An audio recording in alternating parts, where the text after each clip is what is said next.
In the winter darkness of March 16, 1597, the streets of Würzburg, a wealthy German bishopric of the Holy Roman Empire, echoed with the sound of boots, the rattle of chains, and the chant of prayers whispered nervously by townspeople who dared not look directly at the prisoners being marched toward the fortress prison.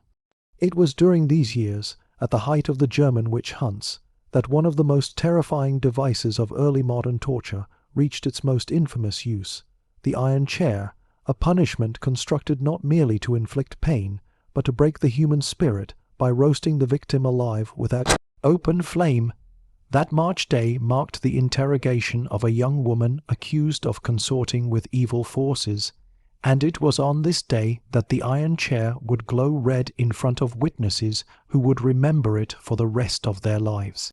The winter had been brutal, crops had failed the previous year, livestock had become sick, strange storms struck the region. In a deeply religious age, misfortune was rarely blamed on nature alone. Someone had to be responsible. Fear settled like smoke over the town, and whispers began to circulate that evil forces had infiltrated their homes. All it took was one accusation, one heated argument between neighbors, or one personal grudge carried too long, and a name would appear on the list kept by the local magistrates. The accused young woman had once been known by her neighbors for her kindness, her skill with herbs, and her calm manner, but as fear swept across Würzburg, her knowledge was reinterpreted as suspicious. In a world where science had yet to explain disease or crop failure, traditional healers often found themselves caught between admiration and fear. This time, fear won. A child's illness was traced back to her. A rusted plow was blamed on her. Rumors spread that she whispered to the wind on stormy nights. By the time the guards came to arrest her, villagers would not even meet her gaze. She was dragged into the fortress prison, a structure built of cold stone overlooking the valley, a place that served both as a seat of justice and a reminder of who held power. Behind those doors the air was thick with dampness, the smell of mold, and the faint stench of burnt iron. It was here, in a small chamber lit by a single torch, that the iron chair stood waiting.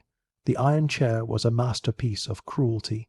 Forged from heavy metal plates and reinforced with dozens of sharp, pyramid-shaped studs, it was designed in such a way that no part of the victim's body could avoid contact with steel. The armrests, the seat, the back, the leg clamps, and even the footrests were lined with metal spikes.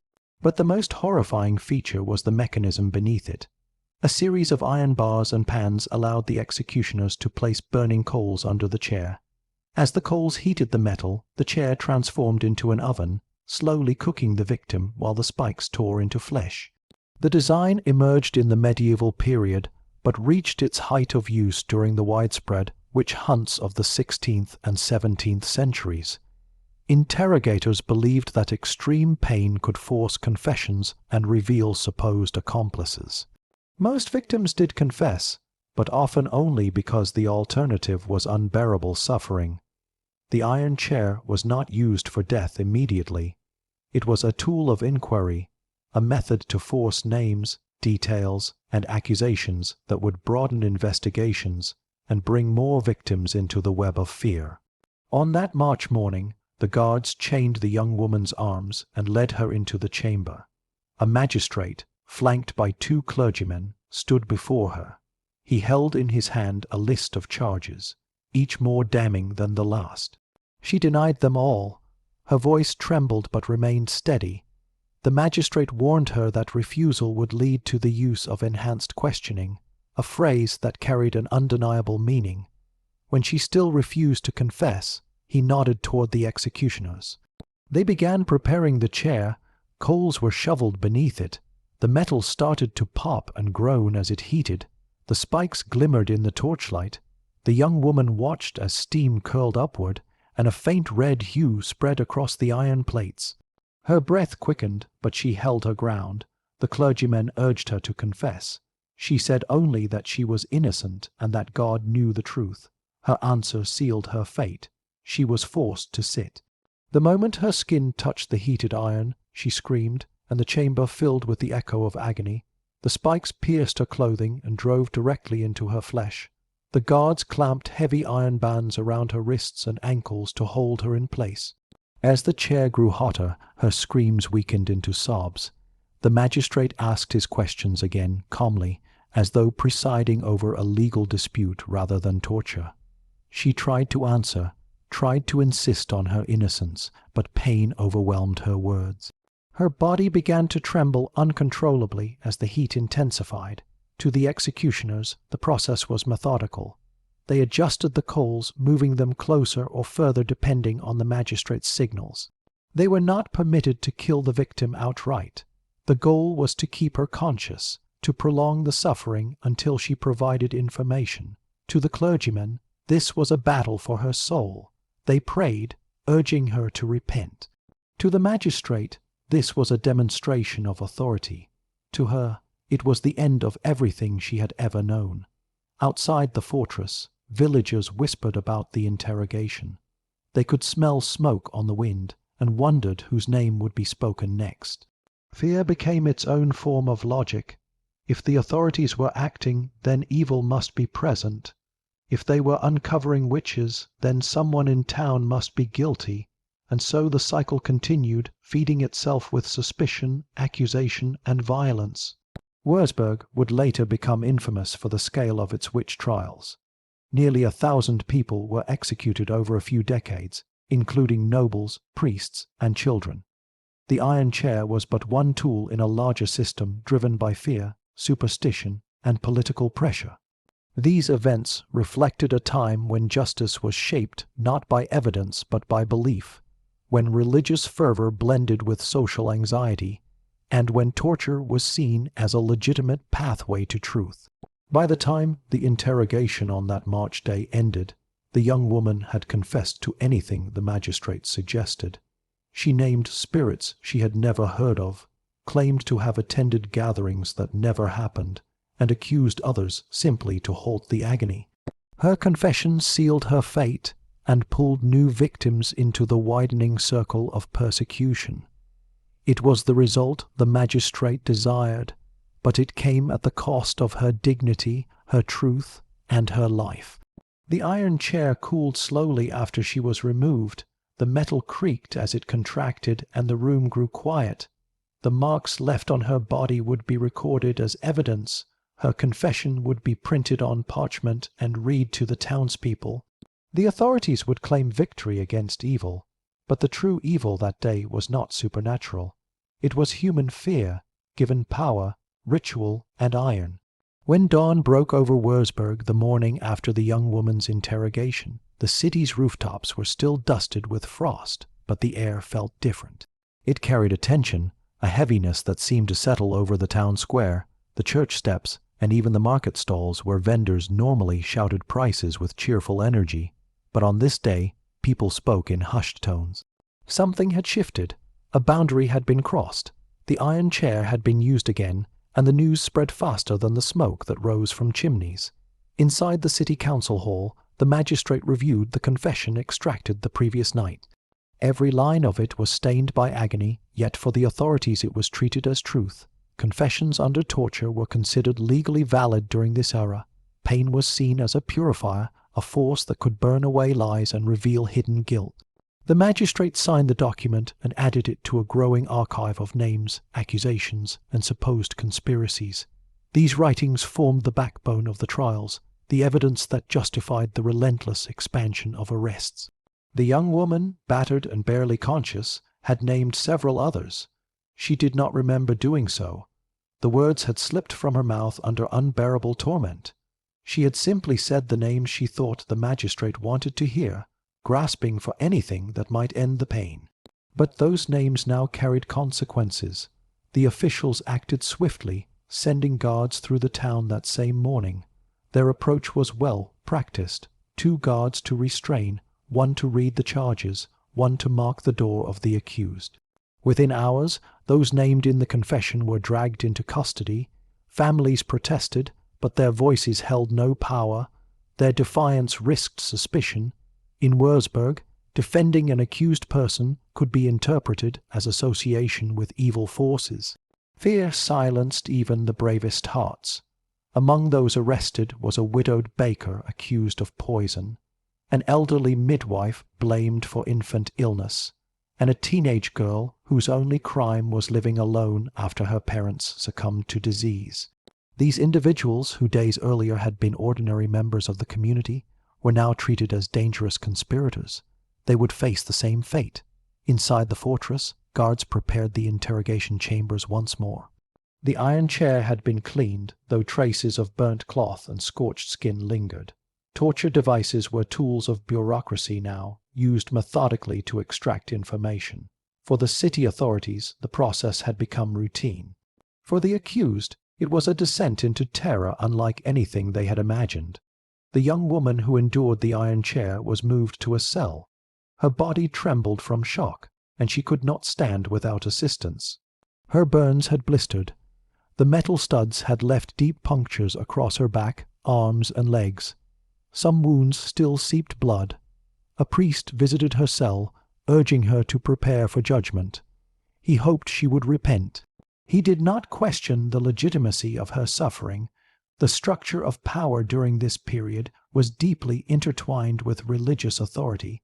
The Bishop of Würzburg, whose influence shaped not only local governance but also cultural belief, supported the eradication of witchcraft. He viewed it as a spiritual battle, one fought not with swords, but with the flames of purification and the punishments deemed necessary to protect the faithful. The court clerks recorded every detail. Every cry, every denial, and every confession became written testimony. These documents were later read aloud in public to reinforce the belief that evil forces had indeed infiltrated the community. In a world without modern investigation methods, people believed what they were told, especially when authorities stood behind the words. But why was Würzburg so deeply consumed by these trials? The roots stretched beyond isolated accusations. The region had been struck by colder, unusual winters, poor harvests, outbreaks of disease, and rising political tension as rival factions fought for influence within the Holy Roman Empire. In times of instability, leaders often sought scapegoats.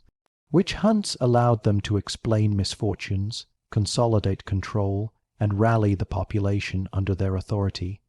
Similar patterns would unfold in other cities across Germany, France, Scotland, and Switzerland. Torture devices like the iron chair were part of this larger system. They were crafted with a brutal logic. If fear could silence uncertainty, then extreme fear could command absolute obedience. Blacksmiths who forged such instruments earned substantial pay, and their skills were treated with grim respect. The iron chair was among the most feared of all devices because it inflicted suffering slowly, leaving victims conscious long enough to confess. Back in Würzburg, the magistrate convened a meeting with the city's council. He presented the new list of accused individuals and explained that the confessions pointed toward a gathering of witches planning misfortune upon the city. The council needed little convincing. Fear had already planted its seeds. Each council member worried that refusing to support the trials might be interpreted as sympathy for the accused. Their approval was unanimous. Among the arrested individuals, the widowed baker was brought into the same chamber where the young woman had suffered. He was questioned about curses placed on bread, about poison in dough, about secret gatherings in the night. When he refused to confess, he too was strapped into the iron chair. The pain quickly overwhelmed him, and within minutes he confessed to crimes he had never heard of. This was the nightmare inherent in the system. Torture did not reveal truth, it created it. Back in her cell, the young woman struggled to understand what had happened to her life. She had been a healer, a caretaker, someone who helped bring comfort to her neighbors. Now she was imprisoned, condemned, and likely to be executed. Her thoughts drifted to her family. She wondered if they knew she was alive. She wondered if they believed the accusations against her. In a world ruled by fear, even family bonds were tested. Meanwhile, the teenage girl who had been accused sat trembling in a separate chamber. She had seen neighbors dragged away and feared she would not survive. Her executioners prepared the ropes and wedges for another torture device, the thumbscrew. Not every victim faced the iron chair, but once the authorities began their cycle of interrogations, torture became inevitable. The midwife, who had delivered dozens of children in the community, faced questions about evil spirits, suspicious herbs, and whispered chants during childbirth. She tried to explain that her practices came from generations of tradition, but her explanations fell on deaf ears. She too would soon face the chair. As these events unfolded, a chilling transformation occurred among the townspeople. At first they had whispered nervously, but as more confessions were announced, many began to believe they were surrounded by hidden enemies.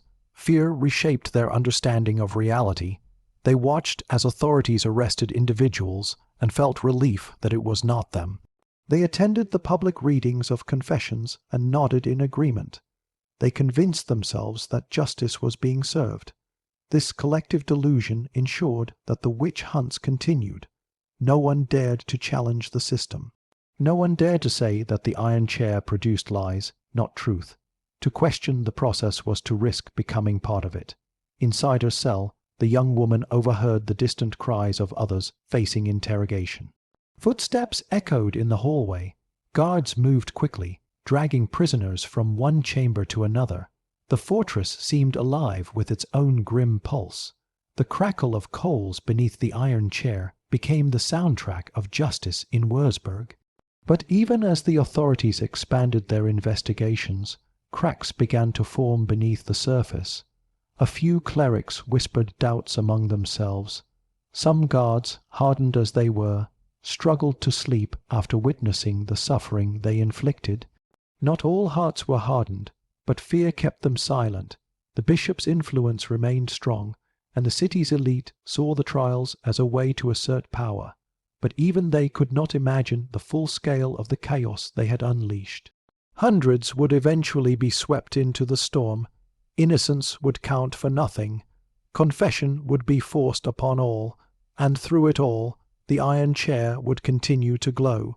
By the summer of 1597, Würzburg no longer resembled the peaceful bishopric it had once been. The fields outside the city walls lay abandoned as farmers hesitated to leave their homes, fearing that absence might be interpreted as suspicious behavior. Merchants traveled quietly, their eyes avoiding contact. Mothers kept their children close.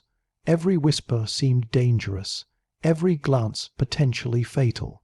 It was no longer possible to distinguish between guilt and innocence, for the very definitions of both had been swallowed by the growing hysteria. Inside the fortress, the trials expanded at a pace no one had anticipated. The young woman whose suffering had sparked the latest wave remained imprisoned, her burns still raw, her spirit battered but not fully broken. She listened as more prisoners were dragged into adjacent cells, as interrogators demanded confessions, as cries blended into the cold stone walls. She felt responsible, even though she knew she had no choice. Her forced confession had become the foundation for countless new accusations. In the twisted logic of the era, she had become the root of a conspiracy that never existed. The Bishop of Würzburg, Johann Gottfried von Aschhausen, viewed the trials as a divine mission. He believed the devil was testing the faith of the city, and he saw the expanding list of accused individuals as proof that evil had infiltrated every level of society. In reality, the bishop's authority had been weakened by political rivals and harsh winters that devastated the region's economy. Supporting the witch hunts allowed him to consolidate power, command obedience, and present himself as a protector of the people. But what he considered protection, the victims experienced as terror. The magistrates operated with almost unchecked authority. Their word became law. They controlled the prisons, the evidence, and the interpretation of confessions. They confiscated property from the accused, which conveniently helped fund the trials. The more victims they identified, the more wealth the authorities acquired. It was a sinister cycle. Fear produced accusations, accusations produced trials, and trials produced profit. At the center of this machinery stood the iron chair, its metal darkened by repeated use, its spikes now dulled by the blood and sweat of dozens of victims. The blacksmiths maintained it carefully, as though it were a sacred relic. They polished the metal, repaired bent studs, and ensured the heating mechanisms functioned perfectly. The chair was no mere instrument. It had become a symbol of authority, a threat that loomed over every prisoner. One afternoon, the fortress courtyard filled with grim anticipation as a new group of prisoners was brought in. Among them was a schoolteacher, known for his literacy and sharp mind. His students admired him, and parents trusted him. But intellect could be dangerous. Those who questioned the established order were often among the first to fall under suspicion. He was accused of teaching forbidden knowledge, of spreading doubt among the youth, of secretly consorting with dark forces. His books were confiscated and interpreted as evidence of sorcery. The mere presence of Latin words, misunderstood by the magistrates, became grounds for accusations. He was dragged into the interrogation chamber where the iron chair stood waiting. The magistrate greeted him with a cold stare. The schoolteacher attempted to reason with him, explaining that his books were academic works, not spells, but reason had lost its value. The magistrate demanded confession. When the teacher refused, the executioners moved in. They forced him onto the iron chair, securing his wrists and ankles. Fresh coals were placed beneath the metal plates. As the heat rose, the spikes drove deeper into his skin. His voice, once calm and steady in the classroom, shattered under the agony. In the corridor, the young woman heard his screams. They echoed with a terrible familiarity. She closed her eyes and leaned against the damp stone wall, whispering a prayer. She did not know the schoolteacher personally, but in this place every victim felt like a reflection of herself. They were ordinary people, caught in a web of madness that spared no one. The torture continued for hours. The schoolteacher confessed to anything the magistrate suggested. He admitted to attending imaginary gatherings, consorting with spirits he had never heard of, and influencing children with dark teachings. His confession would soon be added to the archive, and his accusations would expand the list of suspects again. Meanwhile, the teenage girl arrested earlier was brought into a smaller chamber. Her interrogation was less dramatic, but equally cruel. She faced the thumbscrew, a device that crushed the bones of her fingers. She resisted at first, but the pain quickly overwhelmed her. Under torment, she named 2 neighbors, a cousin and a friend. None of them were guilty. All of them would soon be imprisoned. The widowed midwife endured another round of questioning. She tried to remain calm, explaining that her herbal remedies were harmless and common, but the clergymen interpreted her knowledge as evidence of forbidden practices. When she refused to confess, they prepared the iron chair again. She begged for mercy, insisting that she had delivered children safely for years. Her pleas were ignored. As these tragedies unfolded, a quiet resistance began to form in the shadows of the fortress. Some guards, particularly the younger ones, were disturbed by the suffering they witnessed daily. They questioned whether the victims were truly guilty, but questioning aloud was dangerous. One guard who expressed sympathy for a prisoner was himself arrested weeks later. The message was clear. Silence ensured survival. Outside the prison, the townspeople were trapped in their own cycle of fear. Many believed the accusations were true, for the sheer number of confessions seemed overwhelming. Others doubted but dared not speak out. A few families fled the region entirely, abandoning their homes and livelihoods. Those who stayed watched the trials with a mix of dread and morbid fascination. Public executions became communal events, drawing large crowds. Confessions were read aloud, reinforcing the illusion that justice was prevailing. The bishop used these public spectacles to strengthen his authority. He preached sermons about the dangers of sin, the seduction of dark forces, and the necessity of eradicating evil. He framed the trials as a divine cleansing, The citizens, desperate for explanations in a world of hardship, clung to his words. But not everyone was convinced. A small number of priests began to question the morality of the trials. They noticed that the confessions lacked consistency. They saw innocent people suffering. They tried to counsel the bishop privately, urging him to reconsider. Their arguments fell on deaf ears. The bishop insisted that the scale of the confessions proved the scale of the threat. Meanwhile, the young woman's health deteriorated. Her burns turned dark, the wounds inflamed. She struggled to eat. She drifted in and out of consciousness, but she remained alive, and as long as she lived, her forced confession continued to fuel the trials. In late summer, the city faced a new crisis, a wave of sudden illness. Dozens fell sick. Food spoiled quickly. Livestock died again. To the rational mind, it was a result of poor sanitation and contaminated wells. To the people of Würzburg, it was a sign that evil forces were still at work. The pressure on the magistrates grew. They needed more suspects, more confessions, more torture. The iron chair became busier than ever. The trials spiraled, unstoppable, driven by fear, faith, and power. And at the center of it all was the fortress chamber with its glowing metal throne. The city had lost its sense of truth. Innocence offered no protection. The iron chair decided all. Autumn descended over Würzburg with a chilling stillness, as though the land itself had grown weary of the endless trials, the fires, and the cries that rose from the fortress. Leaves curled brown and brittle along the edges of the marketplace. The vineyards that once colored the hillsides with vibrant greens faded into dull shades of yellow. It was the season that normally brought harvest celebrations, music, and warm gatherings. But in the year 1597, joy had disappeared from the city like sunlight swallowed by storm clouds. The fortress remained the center of activity, its towers looming over the valley like the watchful eyes of a relentless judge. Inside its stone walls, the iron chair stood polished, ready, and waiting.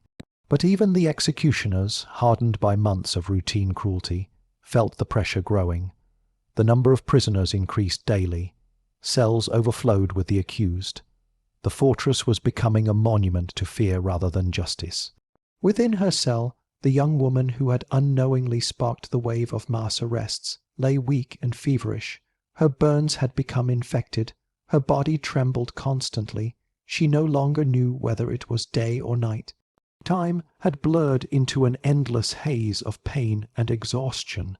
Sometimes she whispered prayers. Other times she stared blankly at the ceiling, her mind drifting between memories of her peaceful life and the nightmare that now surrounded her. She was no longer interrogated. Her confession had already served its purpose. The authorities had extracted every name they desired. She was simply waiting now, waiting for judgment, waiting for execution, waiting for an end. The schoolteacher suffered a similar fate. His mind had fractured under torture. He spoke in broken sentences, often muttering about lessons he would never teach again. The teenage girl refused to eat. The midwife wept quietly for children she would never deliver. In every corner of the prison, despair clung to the walls like a second layer of moisture. Yet even as the machinery of accusation expanded, cracks began to show. The city council struggled under the strain of managing so many trials. The bishop's authority, while strong, was not infinite. Some nobles questioned whether the confiscation of property had gone too far. Merchants complained that trade was collapsing because families feared leaving their homes. Neighboring regions began sending letters expressing concern over the alarming number of executions in Würzburg. A few brave individuals dared to voice their skepticism. One elderly priest wrote a letter to a neighboring bishop, stating that he feared innocent blood was being shed. Another scholar argued that confessions obtained under torture were unreliable. These documents circulated quietly, whispered from one official to another. Their words were dangerous, but they planted seeds of doubt. Meanwhile, winter approached. Food reserves dwindled. Illness spread through the prison as easily as it spread through the city. The fortress guards grew exhausted. Many feared they might eventually become targets themselves. Seeing so many ordinary, respected citizens imprisoned made them question whether any accusation could be trusted. One evening, a violent storm swept across the region. Lightning streaked the sky, illuminating the fortress towers in harsh white flashes. Rain battered the walls. Thunder shook the ground. Inside the prison, water seeped through cracks in the ceiling. Prisoners huddled against the dampness. Guards shivered in their stations. During the storm, the young woman drifted into a half-conscious state.